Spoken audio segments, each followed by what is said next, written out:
Welcome to another episode of Heated Conversations. Today we go all the way to Division III. Up north we go to one of the schools, University of Wisconsin Lacrosse.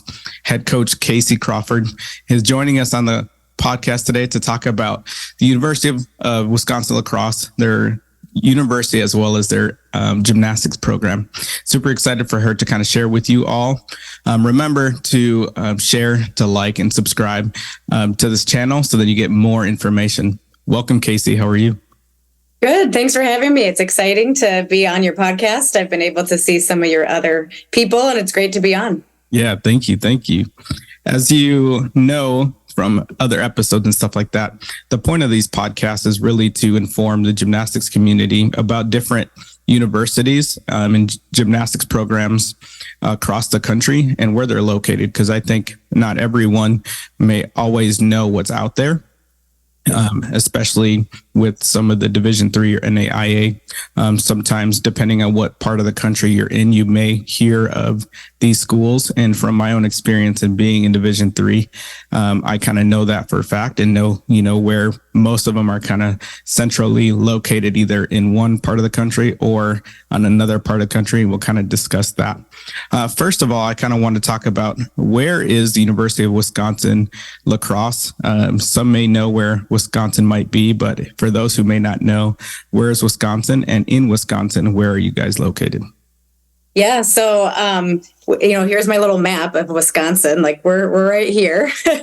So we're just 2.5 hours from Minneapolis, St. Paul. So it's common for people to kind of fly in there, but you can fly into La Crosse itself. But we are kind of on that western coast of Wisconsin. It's just in a beautiful area right along the Mississippi River. So we're about 2.5 hours from Minneapolis, and we're about 2 hours from Madison, which is the capital of Wisconsin. And we're about a 4-hour drive to Chicago. Oh, very cool. Yeah. And we're, compared to all of our conference opponents, we're right in the center of everyone. So when we travel for competition, nothing is more than a 2.5 to 3 hour drive for us. So we're right in the middle of everyone. Very nice. And you mentioned conference. And which conference is the University of Wisconsin Lacrosse part of? So we are part of the W.I.A.C conference, which is one of the strongest Division III conferences in the country of any sport. And that stands for Wisconsin Intercollegiate Athletic Conference. So gymnastics is a little different, though. We have 5 Wisconsin schools that are obviously part of that W.I.A.C. And then we have some affiliates. So there's 3 Minnesota schools, and now Simpson in Iowa is a new program. They're joining the W.I.A.C next year. So we'll have 9 gymnastics teams in the W.I.A.C conference next year. Oh, very cool. Yep. That's cool. I didn't know that Simpson was joining you guys, which is really awesome. And as you also mentioned, having those Minnesota connections as well, that's part of the conference. Yep. Now, if you may kind of share with the audience, who are all those opponents besides Simpson and you guys? Who are those other schools? Yep. So there is UW-Eau Claire, UW-Stout, UW-OshKosh, UW-Whitewater, and then UW-Lacrosse. So those are the 5 Wisconsin schools. And then Hamline University is up in St. Paul. Winona State is in Winona, Minnesota, which is just 30 minutes from La Crosse. And then Gustavus is in southern Minnesota, close to the Twin Cities. And then, so those are those other 8. Those are the ones that have been a part of the conference for many years. And then Simpson is kind of near Des Moines, Iowa. Okay, very cool. And you may know this as well. Where are the other Division III schools located? So that's where there's basically a hub of Division IIIs in the Midwest, so Minnesota, Wisconsin, and then the other 7 schools are in the East Coast, and they're kind of spread out a little bit. A couple are in New York, in the SUNY state of New York school system. Ursinus is in Philadelphia. Springfield is in Massachusetts, and then there's Rhode Island College, obviously in Rhode Island. I'm going to forget somebody, but that's, majority are kind of in the East Coast. And then Centenary is in Louisiana. They're Division III. And Greenville is in southern Illinois, almost near St. Louis, and that's another Division III. But those 2 schools are not in one of our conferences. So it's a little bit different. Yeah. And those who may not really know like Division III gymnastics too much, how is the competition level in gymnastics, both in the W.I.A.C, but also when you guys meet for your Division III championships with some of those other universities? Yeah, I think that's always the biggest surprise. I think a lot of club coaches think, oh, well, it's, you can always go to Division III, but these days that's not necessarily the case. A lot of our athletes are third and fourth year level 10s. Like, it's crazy. A lot of the top tier programs, we're all competing. Your Chanko layout full is almost in all 6 of our lineup spots. Like, that was never the case 5-10 years ago. So the competition has really increased. It's a lot of great level 10s. Not to say that a level 9 can't make a Division III team and succeed. We definitely have those athletes who just work their tail off and make the team, or maybe they're just really great at 1 or 2 events, and that really helps them. And occasionally we'll have some of those high school gymnasts that same kind of situation where they've got a real great strength on a couple of events and can make that Division III team. But in general, it's mainly level 10 athletes who are in Division III doing some great gymnastics. That's very cool.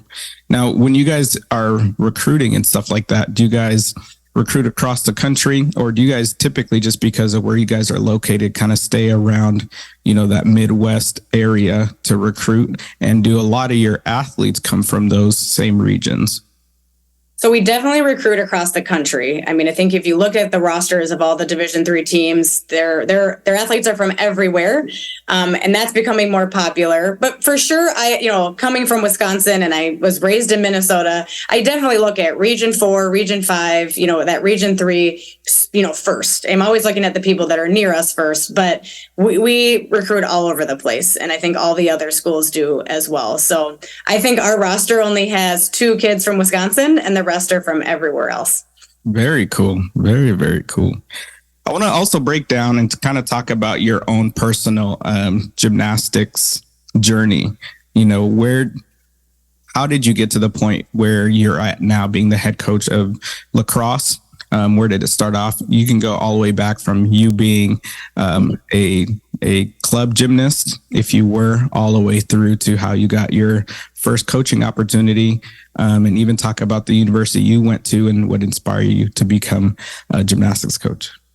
So yeah, I started in the Twin Cities in Minnesota. I was a club gymnast at Tag South, which was one of the best, clubs at that time.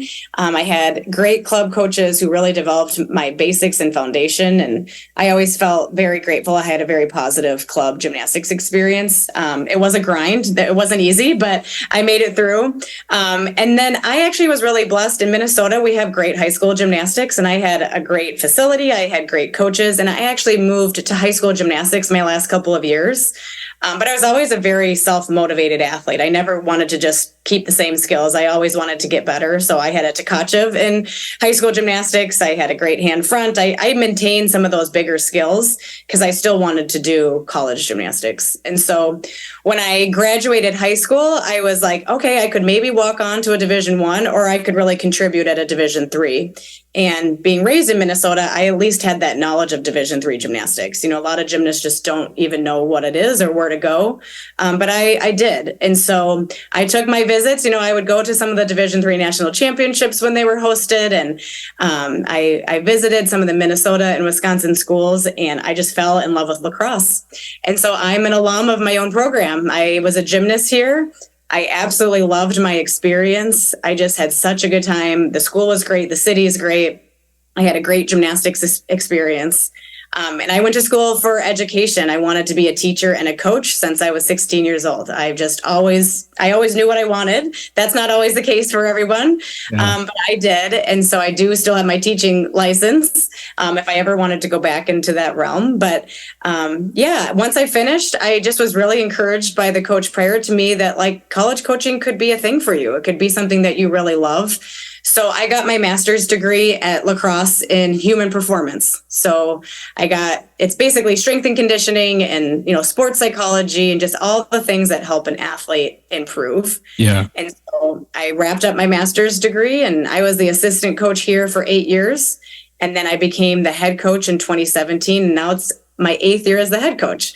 So 16 years total. And I've loved the whole process, all the things, the good things, the mistakes, everything has taught me something. And it's just fun to be able to work at my alma mater. Yeah. And can you tell me about how your club coaches, as well as the last coach you mentioned that you were under, inspired you and also shaped who you were and some of your personal philosophies as a coach? Oh, yes. I mean, I think every coach I had shaped me, and they were definitely the reason why I went into coaching. I always, my club coaches really, to me, taught me discipline. Like, club is a grind, but like I was tough. Like I came out of it as a really tough athlete. I never blamed a coach for anything. I always just worked hard and I earned everything that I got. And I think that my club experience really taught me that. Because when you're 10 years old and you're going to the gym 5 days a week, you don't have a choice. And I always loved that, though. Maybe that's part of my personality. Yeah. I always wanted to go to the gym and work hard. And not every kid is like that. But I still think I learned that from my club coaches. It's just how to be tough and how to work hard and earn what you want to get. When I went to high school gymnastics, I had a super compassionate coach, and I had never experienced that before. I had never, when I made a mistake, I wasn't kind of yelled at. Her and the rest of the staff were just really understanding, and they would kind of talk things through about how I could get better. And that was the first experience I ever had having someone who was really kind of more loving and compassionate. And that really turned me on to coaching, because I was like, oh, I want to be that type of coach who's just really there for their athletes. Yeah. And as a whole person. So that was a big turning point for me. And then I always say Barb Gibson, who was my head coach here, I learned how to be competitive through her, and just kind of that. What's funny is I always say I got a winning mindset from her, but she never talked about winning. We never talked about winning. And I learned how to have a winning mindset with her, and just that championship culture. Yeah. And just, it's not about doing one thing right. It's about doing a lot of things right. Right. And so I really learned a lot from her in regards to that. And so each coach really had an impact in me and shaped me into who I am now. Yeah, no, that's great. I think it's awesome when people are able to go back to the university that really shaped them, like you mentioned, and be able to be at the helm of it, right? And to lead the next generations, forward towards their goals, the same things that you got from the program. I believe those are the same things that you're trying to instill in your athletes, and also having a staff that believes in the same thing that you do, and to really, your alma mater, to really, keep it at its glory, right? To keep it at the identity that it was known for, why you probably went there, and your experience there. So that's always pretty exciting. Now, could you also talk about some of your coaches, like who's on your coaching staff currently, and what are their specific roles within the program? So I have one full-time assistant coach. Our university does provide us one full-time coach. And so that person is Kelsey Foss, and she was actually a teammate of mine. And so she is new with us this year, but she's not new to UW-Well. She has worked in our alumni association for a while, but now she's in our full-time role. So she's mainly at Beam. She was a fabulous Beamer during her time. So she's at Beam most of the time.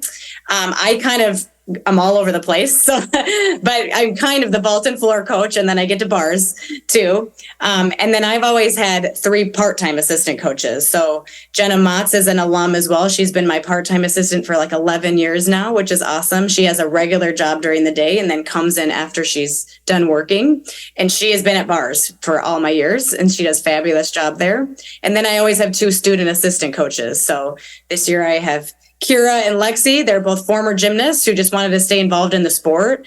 And they are just fabulous. They can relate to the athletes because they are closer in age. But they have a knowledge of gymnastics. So Kira helps me at vault and floor, and Lexi helps out at bars. And so we have always a bigger roster. In Division III, I have 24 athletes on our team this year, and we have a pretty big gym. So I want to have as many eyes on them as I can and different feedback. Yes. So I've always had 5 coaches on my staff, and I like that number. I think it's really helpful. And then we'll sometimes even have some student managers and things like that to help move the mats and just those things that kind of add up to you during a practice. Yeah. So yeah, that's our staff. Now, and thank you for sharing about your staff and the value that you have within them, and the value of the amount of staff, because I think that's one thing sometimes that could be misunderstood. Just especially right now with some of the transitions that happen with Division I, where now they can have 4 paid coaches, and with different Division III, with resources and stuff like that, what each university is able to do and able to provide in regards to staff for each university, right? What are some of those, what are some of those things that you really rely on your staff, to do for you and to do for the program? What are some of the, strengths that they have in regards to, personality, not necessarily coaching, but what are some of those things, are there like motivators? Are there those who are more, just quiet just because that's just their natural, and sometimes that could speak louder just because they're a little bit more one-to-one? And where does that put you in how you kind of manage the team and your staff? Yeah, I think it's crucial that we all are different from one another. I don't want 5 Kaseys. That would be bad. We want different personalities and different things, to be brought to the table. Yeah. I've always thought of myself as like very passionate. I love to motivate. I love to inspire, but I'm always pretty calm. I'm pretty laid back. I'm pretty calm. So I love when my coaches bring the fun, because I'm 37, I'm not as fun as I used to be. And so that to me is a big key part of my assistant coach staff is you guys are a little bit younger, bring the fun, bring the creativity, have fun with the social media and, make jokes with the girls and, think of new ideas that we can bring to the table at practice. I always meet with our full-time staff, my full-time coach every Monday. We just talk through what do we want to do this week? How can we improve this athlete? How can we encourage this one? And just talking through each person and making sure they're on the right track. And vice versa. At the end of practice, we all kind of chit chat. Okay, what didn't go so great today? What did, to get their feedback is really important. Yeah. And they all have different opinions, which is what you want, Right. So I think the more different we are, the more that we can, provide the whole picture to our team. Yeah. And what are some of the expectations that you have for your team, like having 24 athletes? And is that usually an average number that you have? Yeah, we're pretty typically between 21 and 25. I will say COVID has made us go on that bigger side because we all have some 5th years, staying. But for the most part, we're in that 21 to 25 range. Very cool. And what are some of the expectations that you have for your teams? What are you looking for in your athletes, especially the ones who are, there, not necessarily ones that you're recruiting, but what's your expectation from your athletes? My expectation always goes back to what is it that they want? What is it that you want for yourself individually? And what is it that you want for this team? Because I feel really strongly that a team should be led from within. What is it? What are your goals? And then how can we help you get there? And then by all means, when we have individual meetings, once I kind of know what that is, okay, this is what you want. Well, then this is my expectation that goes with it, communicating about your body and your injuries, that we have a standard at an event, if you're not close to competing, that we're honest about that. And let's make sure that you're going to the events that you really can contribute. And what are those things that you need to do to be in that position to make a lineup? So again, once I know what their goals are, then I can kind of set my expectations and it really comes down to simple things of effort and a great attitude. And here's the skill level you got to get to. And this is the 10-0 start value. You need that bonus ending at bars and, all those types of things. Here's my expectation. And then we go from there. But there's no denying every year our goals are very similar. We want to win a national championship. We want to win a conference championship. We got to qualify to nationals, which is harder and harder every year. Yeah. So there's those main outcome goals. And then we really focus on what's the process? What is it that we have to do? What does it take to get there so that we can end with no regrets and say we gave it everything we got? Yeah. No, that's good. I think those expectations, especially how you said that come from within, instead of feeling like you're having to, hold their hand and almost pull them, they're the ones kind of leading and you're just kind of guiding them, right? Yep. Because they came there for a reason and it's a sport that they're enjoying. They went through the process of looking at a university and looking at, different programs and stuff like that and wanting to be a part of something special alongside of their academics that they want to pursue a job or a career post their gymnastics career. And so having athletes who are, having, their own goals personally, that also contributes to the team, and that also contributes to supporting the team main goal, I think is really, really important and very commendable, and in talking about that, how do you set up that internal leadership? Do you have designated captains? Do you have a leadership team? What are some of the ways that you kind of allow the team to, grow from within? That's definitely something I have played with over the last 8 years, for sure. What we have really settled on and what I really like is that we do designate 2 captains. But then from there, we believe in shared leadership. We believe everyone has a role, that it's not just on those captains to do everything. The weight of everything is not on their shoulders. So we do have a leadership team in combination. So there is one representative from each class, 1 freshman, 1 sophomore, 1 junior, and another senior. And so those 4 leadership team members plus the captains are our leadership team. So our captains do more organizational things. Like I'm kind of go to them when I have questions about what the team wants, and hey, let's get this done, and those types of things. And then we meet every other week with the leadership team, and we just go through developing them as leaders. It could be all sorts of different topics, but we just try to help them grow as a leader so that they can get out in that practice gym or in that competition gym and just be there for their team in all sorts of different roles. Yeah. So that's how we've set it up. No, I love it. I think having that combination, having each class have a voice and have a representative, I think is important, because I think, there's times where each class has their own identities and they kind of have their own, ways of thinking, just because they can relate to each other because they're going through the similar things during the year. So I think that's great. And what is, in regards to Division III practice, in Division I, they only get 20 hours of a lot of gymnastics, related stuff, period. If that, training, meetings, activities and stuff like that. In Division III, do you guys have those same limitations as Division I? And if not, what are those parameters that you guys have? So we do follow that same rule. We get 20 hours per week, and that includes everything. So in that regard, we follow exactly the same as Division I, but we do have more restrictions in the off season. Like we are not allowed to have optional practices in the summer. So many of them go home for the summer, or they have to train on their own. So that's a little bit different. So they do kind of get to go home and be with their families in the summer. And then this year, we actually had a little bit of a change. In Division III, it used to be that you got 19 weeks of a season. So if you practice one day, 1 week, that counted as your entire week. And so a lot of times you would take the whole week off of Thanksgiving because you didn't want to count that whole week if you had days off.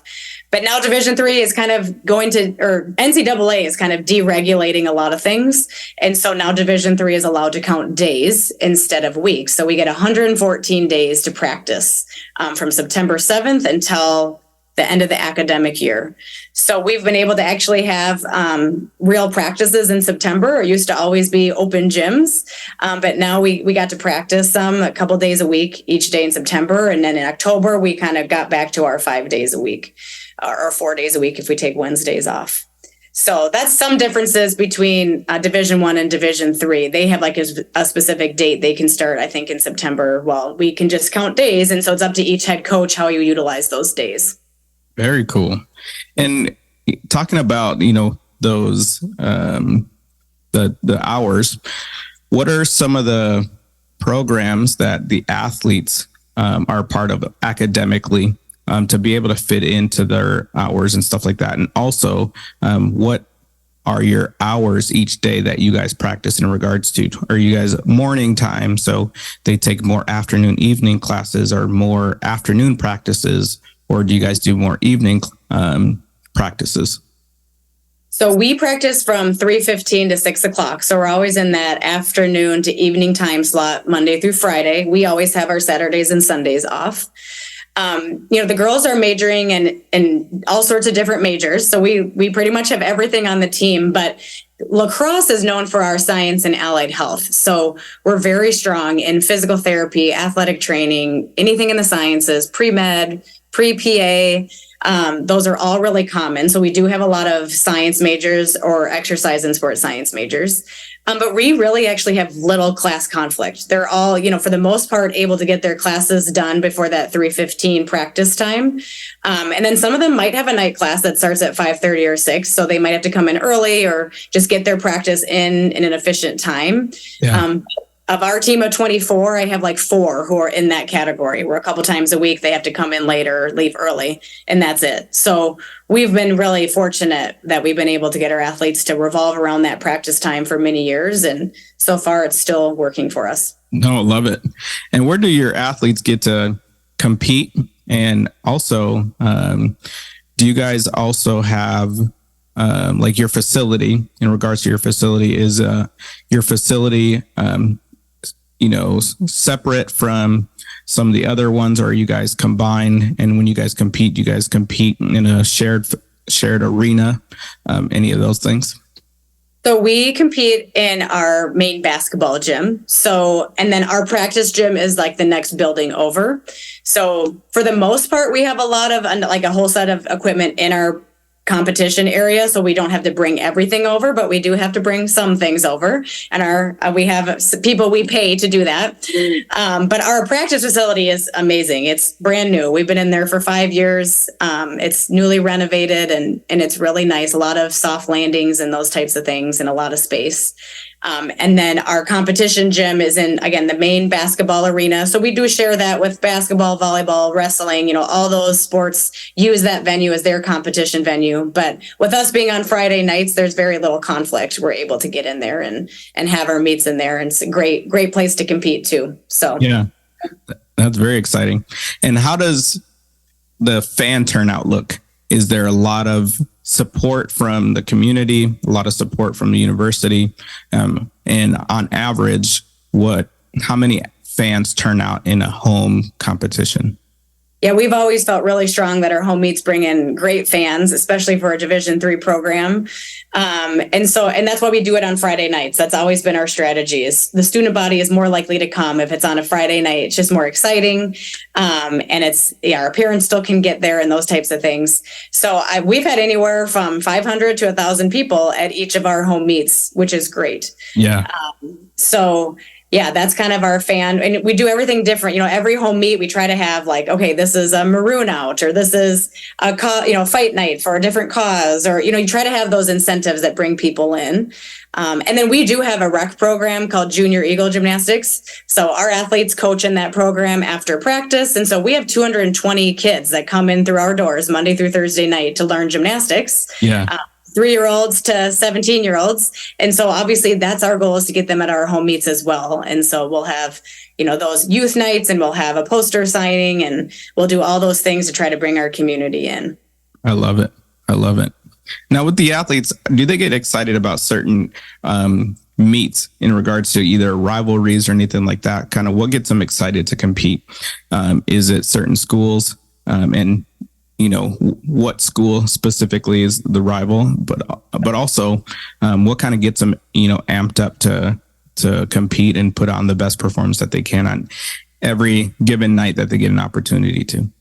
For sure. I think they would answer that every meet brings something different, and we focus so much on being our best selves. That's like the fun thing about gymnastics is there's no offense or defense. It's just trying to improve your score and trying to be the best you can be. And so they're going to always respond with that, every meet is exciting because our goal is to beat who we were last week. Yeah. So that's kind of how we start. But for kind of society's sake and for the fun stuff, of course, Whitewater and OshKosh and us have always been real strong. Stout. I hate to name certain schools, but there's been 3 to 4 of us. They're always kind of at the top every year. And so, yeah, when you're going against those teams, it's a little more, okay, here it is, who's better this year and who's going to get it done. And so they're always excited for those meets. Yeah. And I really asked that so then, people can kind of showcase, not that they shouldn't follow every competition, but, if there's fans out there that are going to go and see a gymnastics meet, one that probably will have a lot of energy, because typically those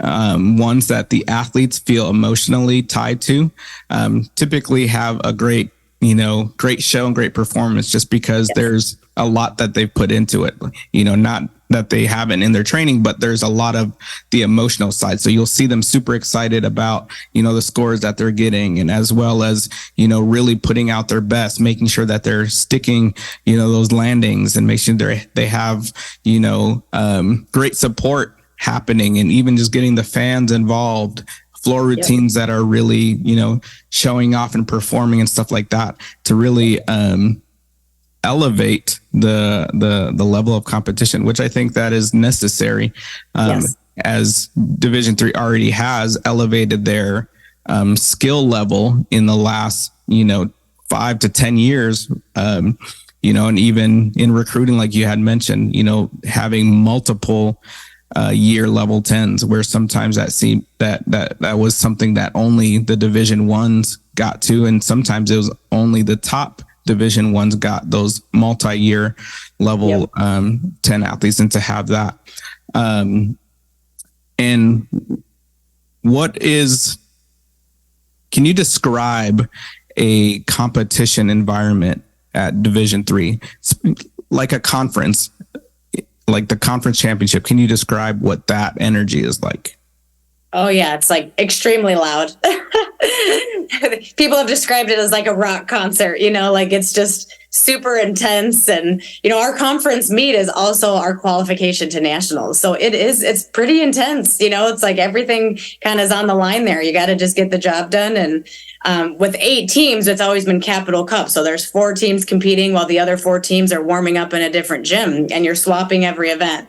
And so it's like an emotional roller coaster as you watch each team.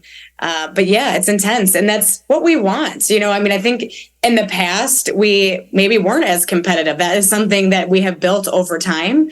And now every team we go against in our conference is strong. You can never count any team out. And so it especially feels that way at a conference championship. So that's really exciting. That's a good thing for our sport and for Division III. Yeah, I love it. Do you guys run any summer camps or any fall camps or anything like that? We always have a high performance camp the 3rd week of June. So I always encourage juniors and seniors and sophomores to look at that camp. We usually post it by January of the year of. And so that's just a 3-day camp, and you'll get to stay overnight in the dorms, and usually our incoming sophomores are the camp counselors. So you really get to meet the team and spend 3 days on our campus and practice in our gym and get to know our coaches. So we do that every June. Very cool. And talking about also camps, when you mentioned the seniors and juniors, do you guys have the same limitations that Division I and Division II schools has, where you can only talk to athletes who are going into the summer of going into their junior year, or can you guys reach further out and start actually having conversations with athletes that are younger? So Division III does have less regulations, so we can talk to anyone who's a freshman or above. Okay. So reach out to us, we can reach out to them. I will say it's still very common for us to not talk very seriously until junior year.